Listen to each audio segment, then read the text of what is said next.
यदि भीम वायुपुत्र थे तो वे हनुमान जी की तरह हवाई यात्रा करने में सक्षम क्यों नहीं थे? ठीक है, दोनों वायु के पुत्र हैं, लेकिन भीम उड़ने में सक्षम क्यों नहीं थे? यहाँ वो वजह है जिससे हनुमान उड़ पाते थे और भीम नहीं उड़ पाते थे। हनुमान को वायु से वरदान प्राप्त था, जिन्होंने उन्हें उड़ने की क्षमता प्रदान की। यद्यपि भीम वायु का पुत्र था, लेकिन उन्हें ऐसा कोई वरदान नहीं मिला। हनुमान एक वानर थे, जिनमें उच्च छलांग लगाने की स्वाभाविक प्रवृत्ति होती है, लेकिन एक मानव होने के नाते भीम को इसका फायदा नहीं मिला।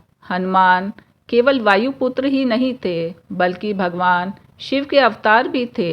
हनुमान त्रेता युग के थे, इसलिए उनमें उड़ान भरने की क्षमता अधिक थी, और भीम द्वापर युग में पैदा हुए थे और प्रत्येक युग के बाद ताकत कम हो जाती थी। हनुमान की 8 सिद्धियां थीं।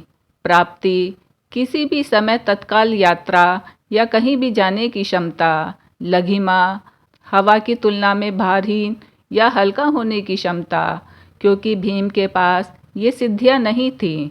निष्कर्ष, इसलिए मुझे लगता है ये कुछ कारण है जिसकी वजह से हनुमान उड़ पाते थे और भीम नहीं उड़ पाते थे। अगर भीम में उड़ान भरने की क्षमता होती तो उसे कुरुक्षेत्र युद्ध में इसका बहुत बड़ा फायदा मिलता, इसलिए भी उनके पास यह क्षमता नहीं थी। पवन पुत्र हनुमान की जय हो।